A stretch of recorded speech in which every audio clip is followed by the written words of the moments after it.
education. And I know firsthand the importance of quality school board candidates. And I'm so appreciative of anybody willing to put themselves out there and run. They're knocking doors, they're showing up at events. You all know how difficult this might be, but they know firsthand how hard it is. So we're going to give both Steve and Stacy an opportunity to answer questions. These are questions that were sent in from all over the area, and I don't even remember how many there were. I stopped counting. There were so many questions. So I tried my best to take the questions and chunk them into themes, and they will take turns responding to those questions this evening. You look like a very calm, maybe tired audience, I'm not sure. Maybe those go hand in hand. So I don't anticipate any raucous behavior here, but we will reserve any kind of clapping, commenting, just hold all your feelings in, and then at the very end, we'll applaud for these candidates for their hard work. So with that, I also will share some ground rules that we have a timer. Miss Holly, our timer, is fabulous at keeping y'all on track. So you'll see a yellow card, which means you have 30 seconds left. If you get a red card, unlike soccer, you don't get sidelined, but you will just hand the mic to the next person, okay? It's pretty simple. And then we'll start by having them introduce themselves. It'll take 3 minutes to do that. We'll get into the questions, which will be 2 minutes in length, and they'll trade off. And then at the end, we'll reserve 90 seconds for, I almost said 90 minutes, but we'll use 90 seconds for you all to just summarize, okay? All right, so with that, we're going to hand it to Steve, who will introduce himself and tell you a little bit about why he's running. How you doing? My name is Steve Sparti. I am a father. I own my own construction company. I've had 4 kids go through the Alpine School District system. 3 of them have already graduated, so we went through Freedom, Lehigh Junior, and then Skyridge. People ask me, like, why are you running for school board? And I'm like, it is not something that I want to do. Like, it's not something that was ever on my radar of things that I was like, oh man, someday this is what I hope to achieve, is to be on the school board. I was actually approached a couple years ago and asked if, and was told that I would be a great asset to the school board, and I kind of looked at him sideways like, I don't even know what you're talking about, because education is not really my background, even though I've spent a lot of time in school myself. But they just said, we've been working through some difficult issues. I was working with a school board member that was on the policy committee, and it was a pretty heated topic that we were talking about, and she was like, we can come together and you listen, and even when we disagree, at the end of the day, you're able to walk away, and we can walk away as friends and work together on a separate issue on another day, and it's just not a big deal. Like, you've always just been super friendly and nice. And so that kind of has stuck with me, and when we decided to split the school district, I felt a strong desire to make sure that we get our school district started off on the right foot, that we institute policies that are reflective of our community and that follow state law, and that we get the right superintendent and the right business administrator in our new district. And we kind of tackle some of the issues that we need to address, especially financially, as we start our new district and get it up off the ground. And so that's kind of how I ended up getting, anyway, even thinking of running for school board, is that I was just asked by another member on the board. So that's it. I'm good with that. So thanks. Hi everybody, I'm Stacy. So over the last 13 years, I have spent time in our schools in a variety of capacities. I did PTA, I did SEC, I did our district community council, I have substitute taught, only because a principal came at me until I said, when will this end? And he said, when you agree. And it was the best decision that I ever made. I loved being able to be with our kids on a daily basis, and for me, it was very much, I'm gonna make sure that if I show up in a classroom, that this is not a lost day of learning. So whatever this teacher needs to happen today, I'm gonna make that happen, unless it was math. And then I kindly said, I would love to recommend a friend. That's not my strong suit. But I spent a year as an employee, at our junior high because I did all this upping, and they said, we really just need to hire you. And that was not in my life plan either. But it turns out when you get very connected to kids and invested in teachers and the other faculty members, it becomes a place you just want. This is essentially my entire personality. And I don't know what else to say other than I love every minute of it. There is something very cool about knowing how different teachers run their classrooms and the supports they have for students, how principals are supporting their employees as well as their students, that just makes this job pretty incredible. And some days, I just love that I get to do it, and it doesn't even feel real. I have a master's degree in education administration, and I did that because I thought there's not a whole lot of PD for board members, so let me see what makes sense. And that was an incredible program to be in, to get to see how different districts across the state, and then also in Arizona and Nevada, how they run different things. And some of them are doing things that I have never thought of, but they work very well there. And so it's been a very cool experience to be able to collaborate with people across the board. I'm currently a doctoral student working on educational leadership and policy. Once we kind of went down this path of we're going to put a proposition on the ballot, I knew that I was essentially committing for not only, I ran last year for this seat, but also for the new district. So just heading into it, it became, I need to make sure that this transition is smooth, that employees are confident in knowing what is coming for them. And I've seen a lot of things across the board. I have a lot of thoughts on policy. I have a lot of thoughts on retirement and benefits packages, class size, all the things. And so I feel really lucky to be in this place, to be able to have this opportunity to do this job. Thank you. Okay, we're going to have you keep the mic, Stacy, and I'll talk loudly. So this is something that, you know, I feel passionately about, and that is, you kind of talked about this, Steve, the role that you both play, or will play as a board member in selecting a new superintendent and business administrator for the new district. So what are 3 attributes or qualifications that you think should guide how the board goes about choosing a superintendent and a business administrator? Okay, so I actually went down a rabbit hole last week and put myself together an entire plan. And what I determined, instead of specific attributes or characteristics, was I'm really looking for a superintendent who is a servant-led leader. And so I kind of put together some thoughts with, you know, what kind of writing samples would we ask them for? What are the data sets we look at? And is somebody coming in and speaking only to technical processes, or are they talking about the human side? We get some people that are incredibly technically proficient, and maybe they don't do so well with humans. And people are the reason why we do this, right? So there needs to be somebody who is equally comfortable speaking with the community in a smaller setting, speaking to an entire district of 35,000 kids. So really kind of going through that lens. I also need to know that depending on, right now I'm open out of state, in state, in district, whatever, I'm looking for the best person. But we have some things that are unique to Utah, right? So sometimes we've seen in other districts where superintendents come in and they're very excited and they have great ideas, and then they see what they're bound by with our financial situation for education in Utah or some of the legislative pieces, and it becomes a very frustrating thing, right? So I need somebody who's going to be flexible, who can move that ship when it needs to go and not be kind of so rigid and stuff. And I would say the last thing I'm looking for is somebody who actually has a plan for how to handle the tough things. Any of us in this room, a lot of you are employees, we all have a big vision, right? Like, if I asked any one of you, you would tell me exactly what you want to see. But I need somebody who's going to come with a plan and say, this is my vision, here's my plan for how we're going to roll this out. And so these are kind of the main areas that I'm focused on when looking at that new superintendent. All right. So I think, firstly, I think when I think about like the attributes that we'd like for a superintendent and business administrator, I think the first thing that comes to mind is honesty. Honesty in addressing the problems and in identifying the problems, so that we can work together as a board to come up with an honest solution, so that we're not just coming up with a solution to a problem that isn't really the problem. One of the other things I'd like is a superintendent that's focused on some of the core education principles: math, reading, writing, and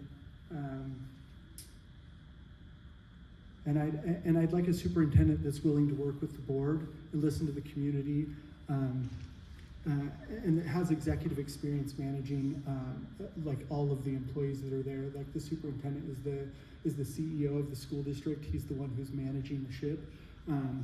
He's got all of his principals that work for him that know like what's happening in each school, and all of the teachers that are working hard in each one of their classrooms. So I want someone who's aware of the issues that they're dealing with and that can bring those issues to the board, so that we can find solutions and policies and address things that need to be addressed. Thank you, Steve. Stay standing. Okay, thank you. All right, next question. Looking at board priorities. So what do you think the number one priority should be for the new district, and how would you go about advocating for that priority as well as juggling other priorities? So I think the biggest priority that we have as a new district is probably financial. As we start our new school district, choose the new superintendent, choose our new business administrator. Financially, we just want to make sure that we're on solid ground and we're able to prioritize those things that we need. If we need to get an LRB or a bond together for Cold Springs Elementary, or if we just need to make sure that we're on solid financial ground to provide benefits packages to our teachers, we really want to make sure that this school district going forward is the best place to be. We don't want to lose teachers to the districts that are right across the street. So we want to make sure that we are able to keep those benefits and packages where we need them to be, so that we can attract and keep all of our teachers of the highest talent. So that's probably our biggest priority. So my first priority is student achievement, and that looks like a couple of different things. So one of the things we look at with student achievement is various student groups. Are we supporting teachers and other support staff appropriately? Do they have the resources they need? We need everybody to be safe in school. Are we looking at wherever the teacher is in the building with their students, are they safe? Do they have what they need? And I think this will come through a strategic plan. So there's a lot of things that we need to do, and we can't do everything at once. So we'll have to put a strategic plan together. I'm a big fan of strategic plans with accountability. So this is our goal, here's gonna be our measure, and here's when we're gonna report it back to you. So it's a big deal. We're all on the same page with class size, right? We need to reduce class size. That's gonna take an investment from the community. So it will be, here's what we can do within the budget we have, here's what we might need to pursue to support that. With our special ed students, the caseloads are completely unmanageable and not fair to anybody. That's also gonna take another investment. And so really a lot of these things for me all fall under student achievement. When we get that strategic plan together, one of the things that I actually appreciate about, so we have 1 year protections in the new district for our teachers, is that's gonna allow the new boards to get on the benefits and the salary packages immediately. So what are things that we can do, to keep teachers that wanna stay? We've done a pretty decent job looking at different data points. When do we typically see people retire? What are the pressure points where, you need a minute to think? And so I think we can focus a little more on those things and be able to put things in place, give teachers the opportunity to breathe on those hard years, but also make sure that we're always looking at our students. Thank you, Stacy. All right, let's talk a little bit about community engagement. When the district was being discussed as splitting, it was very public. And one of the things that we heard expressed by the voters who were interested in the split, one of the reasons behind the split for voters was, I don't feel like we have local control, there's just not enough community engagement. Those were some of the ideas expressed. So how will you go about gaining high levels of support for public education while addressing the needs of the stakeholders in your community? Ooh, I'm very excited about this one. One of the best things was talking with the other candidates within Lehigh and also within Central is that we know the details, right? So we can talk about an intersection, we can talk about a specific school, and everybody knows what's going on. So over the last 5 years, I've held a variety of different opportunities. So I've done a town hall. When I do a town hall, I'm gonna share information and then also take questions. I've done listening posts, which around a specific topic, I'm just here to listen to you. Also done a few other things. I now have other people that also think that that's a great idea. And I can't think of anything better than having an entire board who is willing to go out into the community and say, let's have a conversation, let's dialogue. Like me, myself, I'm one person. I know the people I'm talking to, but this idea that everybody else also wants this to happen is a very cool thing for us. And the other thing is we're building a culture from nothing. Like this cannot be only board led, it can't be only superintendent led, right? It has to be everybody doing this together. So senior leadership has to be having conversations with school employees, plus all our thousands of employees across the district who aren't in a classroom, but every day they show up to make sure that the kid in the classroom has what they need, right? Plus, we have such a significant amount of our population who don't have any kids in school, but they're paying, right? And so having those conversations together to say, here are the most pressing needs, here are some ways we can solve it, how do we want to go about doing that? And I know that as different things, as they're better attended, those are the best conversations, because it's not just what happens at the event that we're at, it's then everybody takes that out into their community and shares that information with the people around them, and it just kind of grows from there. So I would love to do more of that. I plan to continue doing that, and I hope you will all tell your friends to also come join us. So I know one of the concerns for the voters, especially when we were deciding to split Alpine School District, was a lot about not feeling represented. In our school district, our current school district, we only had one seat from Lehigh, and that seat shared with Highland and Alpine. And so, the seats or the voices from Lehigh just were shared with 2 votes from Orem, and we just kind of felt like we were being a little railroaded on the board, because we just didn't have that representation here in Lehigh. And so there was a big push to split the school district because of that, because we wanted that local control, that local feel of being able to let our concerns be heard, and especially as parents and as taxpayers, I think, which we're going to probably touch on later, but like we had seen a lot of tax increases, and we were just looking at it going, all right, how many more years of tax increases are we going to get? And we just felt like the bond that was being requested, the $600 million, was just so large and so massive that we just had concerns, and there might have been valid reasons for those, but the truth of the matter wasn't being communicated clearly to a point where the voters felt comfortable with it, and so we pushed for the split, and so I think going forward we were having issues feeling like we were being represented, but also feeling like the direction of the board or the policies or the things that were being done didn't really fit with our community values. And so I think the board wanted to make, or the voters wanted to make a change in direction, and they were looking for a change in the way that the district was run and the district leadership that was there. And so that's how I read the district split. Thank you, Steve. Well, you opened the door to taxes, so we're going to go there. Yeah. Everybody loves to talk about taxes. At the dinner table, on the streets, everybody loves taxes. So, Alpine School District approved a few property tax hikes over the years. Growth is great until you have to pay for it. So, if you're elected, how are you going to approach those decisions about whether or not to have property taxes for the new district? And then under what circumstances would you support it? Okay, sure. So over the last couple of years, I think we've had property tax increases, or at least proposals for property tax increases almost every year for the last couple of years, and a lot of us are feeling that personally. So the school district gets funded 2 different ways. One way is through income tax, and the other way is through property tax. And income tax covers 85 to 90% of all the school costs, and then the other 15% or so gets paid for through property tax.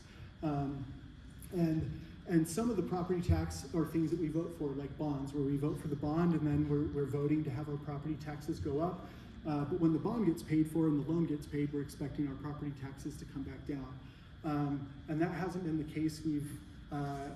When the bond comes due or the bond ends, the bond money gets reallocated to something else. And there's probably good reasons for why that happens.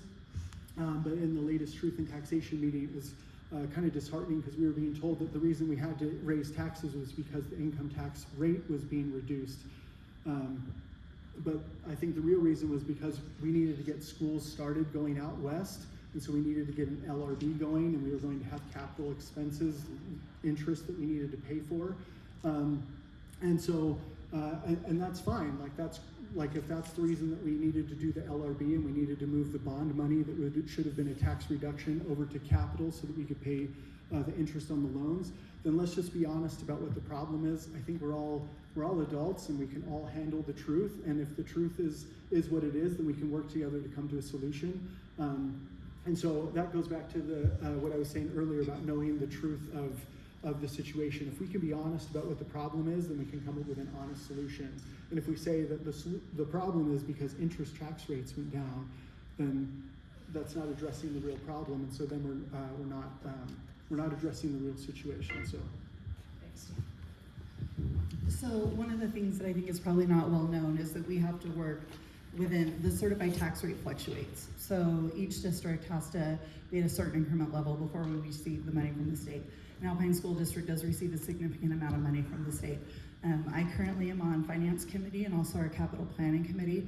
So the way that we've approached the tax situation is we take a look at all of our capital needs. So that's what new builds do we need, which buildings need a renovation, which building needs seismic concerns taken care of, which school needs another satellite. We have those in almost all of our schools. And we take a look at that list, and then we look at the amount of money we have, and we say, okay, how are we gonna make this happen? And I will tell you, after having been through 5 budget processes, it is an incredibly frustrating place to be, to look and know that every single request on the list is valid and it needs to be taken care of, and we don't have the money to do that. So then we look at, okay, where are we, if we go up 1 increment, 2 increments, 3 increments, what can we do with that amount of increments? This year, it was a net positive 1. So we did have some bond increments falling off, and we chose to pursue a few. So that was a net of 1 to everybody. We did that because we can't take care of all the projects we need without it. In Central, we're gonna be in a different place financially than we currently are as all of Alpine, which is great for us. It's not gonna cover everything that we need to do. So we're gonna need to put together a plan to say, which projects are we gonna tackle, and what is the rate that we are going to do that with. Nobody wants to raise taxes. It's my least favorite thing. But I also need safe buildings for kids. And I need to know that wherever everybody is, that their building is gonna hold up, that it is secure, and that everybody's good to go. And so a lot of things that we need to do are probably gonna need to do this. I don't think we'll have to do it year 1. We'll look through some of the things and see which things are most important. We're gonna have to come together as a community and say if we really prioritize safety and some of these other things, and we're willing to contribute to make that happen. Thank you, Stacy. So, you know, I was around when Jordan District split, and watching that happen, it was very complex, and you both know that or you wouldn't be running, trying to solve the complexities of this new district. One of the things that seemed to be a pinch point or a point of contention was the dividing up of resources. So when it comes to resources, how are you thinking about working with your brother, sister school districts, partner school districts, and maybe other districts around to make sure that there's equal access to the resources that your families need? So I would say we've had a lot of conversations over the last year in terms of what do we do with our specialty schools. So our special needs specialty schools, we have our alternative ed specialty schools, we've got transportation, and looking at what makes the most sense. So we've talked about, you know, Central and South could enter into a memorandum of understanding to say, hey, we will bus your children for X amount of time until you can get a transportation center up and running. Or what does it look like if, you know, West takes their alternative school children, we take ours, we do only something Central. And I will also say that Jordan Canyons, everybody across the Wasatch Front has been so incredibly helpful. Let's have a conversation. Let us tell you what we learned, what we wish we could have done differently. I will say a lot of the resources have been resolved and codified, so things that were maybe a challenge in Jordan Canyons have already been resolved, like the whatever buildings are within Central, everything's in the building, those are our property. So we don't have to fight over desks or Chromebooks or any of those things. And I'll also say that just the collaborative relationship that we have already, knowing, hey, these are gonna be a challenge for your area, how can we make this work? And I think as long as we just keep having those conversations and knowing that, like right now for the South Specialty School and also with our alternatives, is we need to let people know well a year before that we are gonna open these new districts, this is what you can expect for your student. And so I just think as long as we keep having those conversations, we're able to come together. Everybody wants all kids to succeed. Like I will say that about our current board. I want South to be successful. I want West to be successful. And so as we're working with physical facilities, right, how do we divide up here? We have a really incredible cabinet maker. You know what, probably he should go west because they're gonna build a lot of schools, but can he apprentice 2 other people so that once we're split, that everybody has somebody with that skill set? So lots of things happening, and I think it's gonna work out. Yeah, so like Stacy said, the state fixed a lot of things back when Jordan and Canyon split to make sure that didn't happen again, because that just got really, really ugly. And so, but I think when we look forward to working with other districts, we've got, there's a lot of great people that all want to work together. Like, we're all looking at the success of the students and how do we help achieve that. There's a lot of things where the Alpine district as a district had a lot of overhead to provide a lot of services, and so one of the things moving forward is, okay, well, how do we provide these services in a much smaller school district with less funds? And so I think when we start to look at other school districts that surround us, especially when it comes to purchasing or other things like that, or transportation, like how do we work with these other school districts? And I think a lot of this comes down to how you can make sure that everyone wins when you come to negotiating, and how you treat other people when they're in the room, and how respectful you are with each other. And I look forward to working with a lot of the other districts, especially the ones that are super close, so that we can find agreements, mutual agreements with regards to special education or with regards to transportation and purchasing. Like, those will all be vital things for our new district. Thank you. All right, I would imagine while the 2 of you have been out on the campaign trail, you've heard a few constituent concerns, just a few. And, you know, as you think about all the things that are out there that are talked about, some of the hot topics, whether it's AI, sensitive materials in schools, I mean, cell phone, it doesn't matter what it is. Everybody has something that they probably want to bring to you. How do you go about mitigating and listening to some of those concerns while understanding you're one of a 7-member board? So how would you go about trying to address some of those concerns? Sure.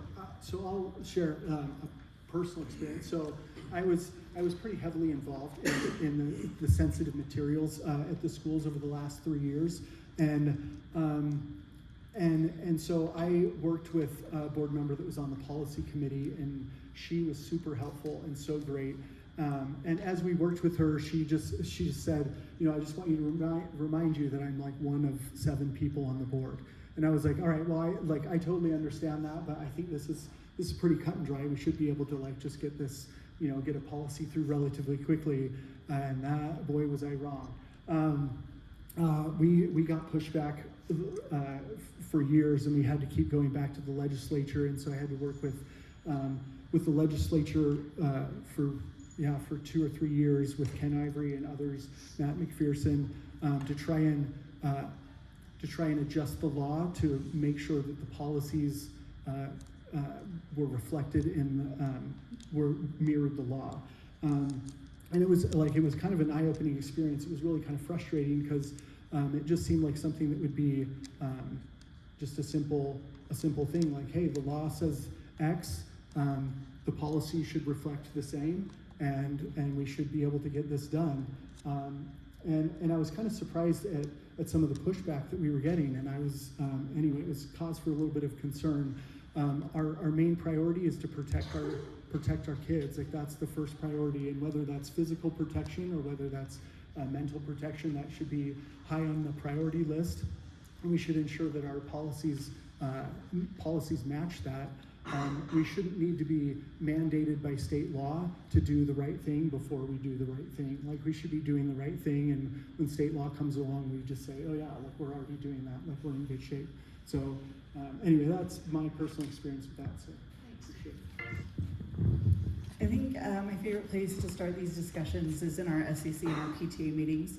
So our school community councils are made up of parents and employees at each school, and they determine how to spend the land trust money. And their focus is, what is our greatest academic need? A lot of those meetings center around, what are our challenges? What are we concerned about?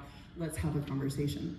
And so starting that conversation with parents that are very dialed in, they understand what's going on, it's a great place to be. And typically when something, like here's an example, Viewpoint right now, we've been talking about the safety there for years, but now that Center Street goes through, yay team, there's additional concern. We have an amazing relationship with Lehigh City. Luke, who's in our streets, we're always in constant communication, right? And it's like, okay, what is within the transportation law that we can do, what we cannot do? Some things are outside of our control, right? But we start in one place and then we bring the conversation and parents start hearing, oh, you're having a conversation about this, I want to be part of it. Sometimes that turns in an after-school community council meeting or a parking lot meeting, or somebody says, hey, I'll host everybody at my home. And so as people start to hear more, we bring them together and we start dialoguing solutions.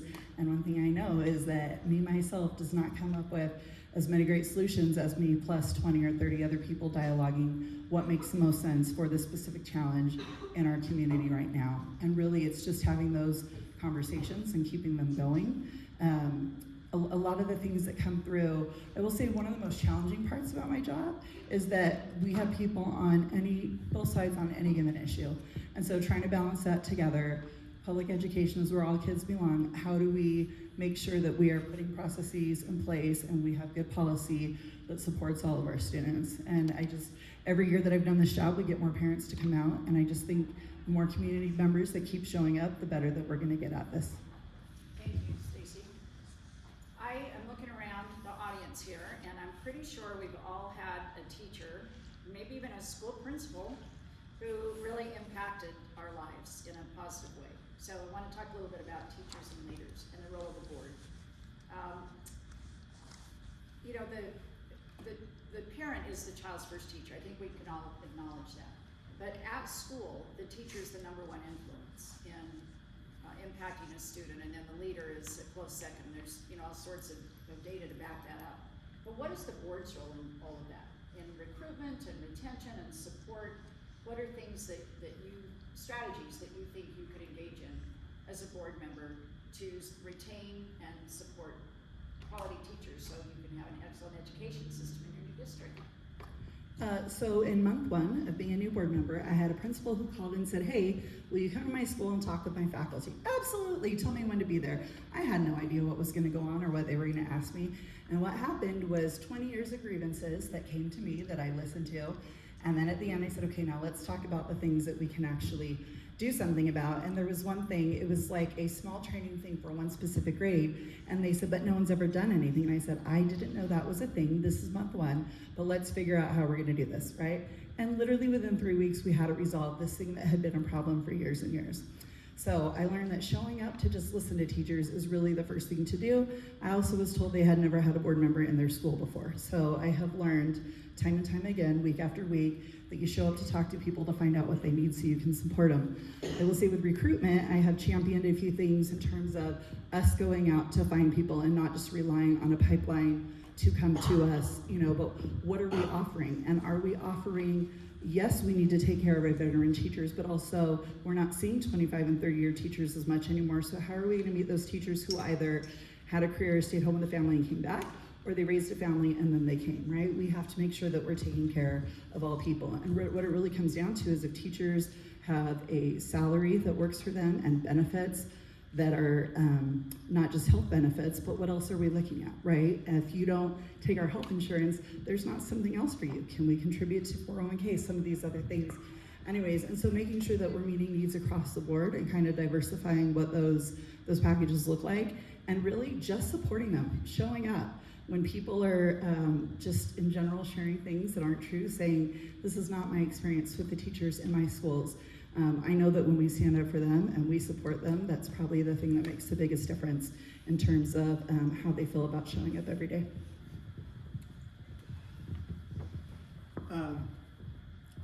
So I think when it comes to recruiting and retaining the teachers, we are going to have budget constraints. That's going to be something that's high on the priority list. But I think it comes down to the culture that you create within the district. If you have a culture of support and of listening to the teachers and knowing what their concerns are and being able to address them, then that's the culture that you can create. We do have kind of competing agenda sometimes. Like we get reimbursed by the WPU, and so sometimes if we have behavioral issues in the school, and it's hard to address those without having a financial impact on the school. But I think as we work with the teachers and work with parents, I think we're going to be able to engage that a lot better, and especially moving forward in the new district. I want our school district to be the place where the teachers really want to be. I want this to be the place where if they had a choice between the districts in the state of Utah, that this becomes the place they want to be. I've talked to teachers who taught back in Alpine School District 30 years ago, and they were like, Alpine School District was the jewel of the state of Utah. Like if you got an opportunity to work for Alpine School District, you were one of the luckiest teachers in the state of Utah. And that has since diminished, and I talked to someone last night, and she was like, yeah, like as soon as I got close to retirement, I was out the door. And I was like, oh, that is sad that we're just losing people because our culture is just not where it needs to be. And so I want to make sure that we're able to retain and keep great teachers in our new school district, and that we're able to provide benefits so that they want to stay. Great, Steve, so you I just didn't want to have to raise I that. I was just It's watching her fine. like, kind of just felt off, I didn't want that red card. yeah, I was like, Come on, you still had 5 she seconds. might stand up and All right, I'm going to combine a couple of these questions, just to make sure we're addressing people's questions that they wrote in. And so, you led into this, Steve, a little bit about teachers and culture, and the world is different. Kids come to school different than they did when we were kids, and there are behavior issues and anxiety and all sorts of things that teachers face in the classroom, and parents report things happening at home. So one of the ways that Governor Cox wanted to tackle that was a cell phone policy, and the requirement that came out of the legislation was for you all to have a policy. So I want you both to reflect on that, and what is that looking like? How are you addressing, maybe even beyond cell phones, but how would you address some of the issues that cell phone policies are trying to solve, and just reflect on the policy itself? Sure. Yeah, so I know that Alpine School District has instituted a cell phone policy, and I've been torn about the cell phone policy. On one hand, I think it is awesome. I think it's great to have the kids be able to put their phones down and just be able to step away from that and at least focus on education. On the other hand, as a parent, I'm like, man, like the cell phones are one of the ways that like the student can let us know what's going on in the schools. Sometimes, like as parents, we don't always know what's going on until a cell phone gets pulled out. And I can think about the teacher that worked here a few years ago. I think her name was Leah. I can't remember her last name, but without a cell phone, like I think as parents, they would have been like, no, like that didn't happen. Like my kid is lying. And I think when it comes to anxiety and other issues like that, I think our young people are feeling, trying to think of the best word. I think they feel like a little gaslit, where I think sometimes they bring up issues and they say, hey, this is happening at our school, and they get told, no, that's not really happening, or what you heard was not really what you heard, or what you saw is not what you saw. And I think especially for young students, like that's really tough when you're like, these are the adults that I trust, and these are the people that are supposed to be watching out for me, and not to say this is everywhere or this is all the time. We have amazing teachers, we have amazing principals, but there are the anomalies, there are these things that happen, and I think that's really tough for our young students to be in these positions where they feel almost powerless, or that they feel like they're the liars. And so the cell phone policy, I'm kind of torn. On one hand, I think it's really great that they get to put the cell phone down. On the other hand, I think it's like the last line of defense. And if we can fix the policies, then I'm 100% okay with getting rid of the cell phones and keeping it down. So the last session when I was on the Hill, I had a conversation with Representative Walton, who sponsored this bill. And I was very pleased that I could tell him that the schools that I represented in Lehigh already each had a cell phone policy. And they're beautiful. And I sent him the documents. Here's how this works out. Here's what the process is. We're always open to improvement. And the thing that I really appreciated about how we had done it is each individual school community was able to determine what they prioritized and how they wanted to do it. And we saw schools with vertical alignment, elementary schools saying, okay, this is what will my kids expect in junior high, so how can we align the elementary process to mirror that?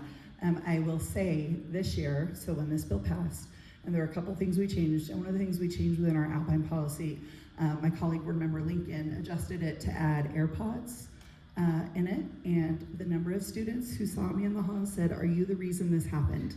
I did support it, and here is why. The number of teachers who said in elementary, parents that are calling on watches in the middle of classes shocked me. Why is anybody calling their student during the day? If there's an emergency, please call the office. We will get your student immediately. Also, the number of kids who, if you have your AirPods in, you're not listening to anything. I remember the year AirPods came out because we went from walking down the hall with people interacting and saying hi and everything else, and then it was silent because everybody was listening to the things that were in their ears. So feedback from teachers this far, so October, beginning of October, is that the new policy has changed the way kids are engaging in their classrooms. And I think that is an incredibly positive thing. We will always make sure that any emergency that happens, that we're gonna accommodate that quickly. There are always medical exceptions. So if you have a student with diabetes, that counts on that for their monitoring. That's always gonna be a thing. But just, we want kids back engaged with their teachers, with their classes, and it's just had some really positive results this year. Thank you. All right, we have time for one last question, and then we'll give you your 90 seconds to wrap up. So, you know, I was interested in the questions of people expressing concerns about programs going away. So as a new school district, you have to decide which programs will be prioritized for funding. We both kind of talked about that a little bit. And I love this saying that everything is possible, anything is possible, everything is not. It's kind of one of my mantras. So given that, and as you look at programs, what criteria would you use to decide which programs get priority funding as opposed to how you might make decisions for things that may need to be diminished or changed, or just kind of that process? What are some of the criteria you would use as a board member to decide on programs, priority programs? So one of the first things I would do is direct staff to do an evaluation of all of our programs. So dual language immersion, advanced learning lab, gifted learning and advanced learners are two very different things. We also have, it's very varied across just within Central, which programs are available at which schools. So there needs to be a criteria that determines, are we chasing gifted? Are we chasing advanced learning? Are we chasing both? And if we are, what does that look like? And balancing that with, if we are pulling students to be in a gifted class and an advanced learning class, what does that leave you in a gen ed classroom? And does that make sense for everybody? So we need a complete reevaluation of everything that's going on. And we also need to start surveying people. What would you like to see more? I mean, we just barely got ALL in Lehigh Cluster area. This is the first year we have DLI in Lehigh Cluster. So we have enough students to populate these programs, but we need to make sure that we're doing them in a way that they're sustainable. That's one of the, I would say, challenges with dual language immersion, is when you don't have enough students to fill a program, then you start pulling away from your general ed population, which disadvantages our general ed teachers. So we need to just take a look across the board, decide what our priorities are, where the parents' commitment is, because if you're in a special program like that, you need to commit to that. I will say though, as we're looking at all of those, we need to look at special ed across the board. So those caseloads need to come down. We are nowhere near an average where we should be. And so looking at, I guess I would say I would prioritize special ed first. We do the whole study and look at what we have, the students that are interested. We need more languages. We could fill more of those programs. So just really looking at what programs make sense in what areas, who we have to support it, and if we have the teachers to lead those, and then determining from there what changes that we want to make.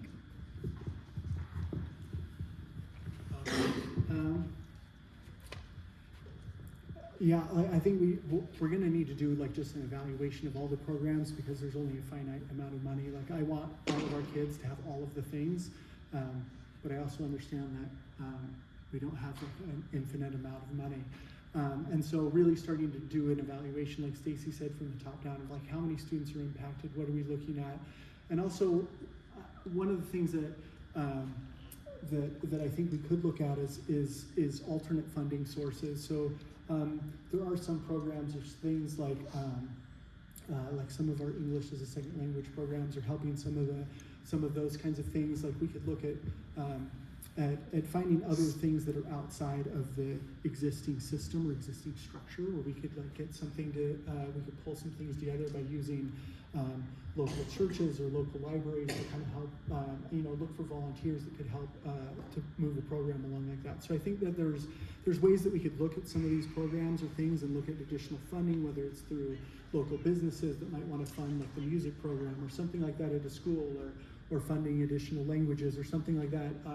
Using somebody that needs these other languages and saying, hey, we'd love to fund a program here at the school. Like, would you be willing to help us? And just really kind of utilizing the community to find ways to offer something that would be of benefit to the community and also to our student body as a whole. And so, anyway, that's I think there's different ways of possibly looking at it, and just being not part of the education machine. I think I could bring a fresh perspective into just looking at things and being like, well, I know that's the way we've always done it, but is there a different solution? And just bringing it up just to ask to see if there is. So anyway, that's the approach I take. Well, that sounds like a good lead into your 90 seconds.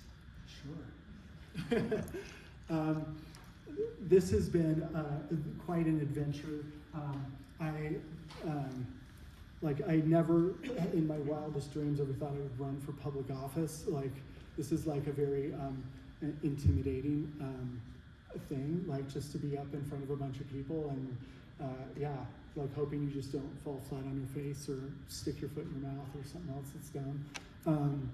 And so this has just been, first of all, I just want to say thank you to the PTA for putting this on and for spending time. Like, I appreciate everyone that even attended and that came, the teachers that came and supported, and just, I know this probably isn't the way you want to spend your Thursday night, but I appreciate you guys coming out. I just felt a strong pull to throw my name in the hat, to just, I feel really strongly about education. I feel really strongly about helping our youth. I feel really strongly about helping them not only build smart minds, but strong minds. Like, I want them to be mentally strong, to be able to go into the world and know that they can succeed, and that they just feel capable.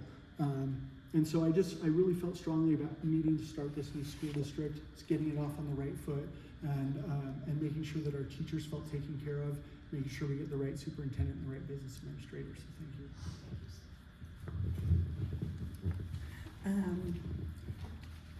you. I love our people, and I'm in this. I'm all in this. I think the greatest thing for me is in being in all of our Lehigh schools and most of all of our other Alpine schools is seeing how specific teachers and administrators and paras and support staff have changed the trajectory of the life of a child. I have watched kids come in with such disadvantage or such hard things at home, things that no human should ever have to go through. And I have watched our employees just circle up. How are we gonna support you? What are we gonna do? Oh, you want to learn diesel mechanics? Great, let's figure that path out.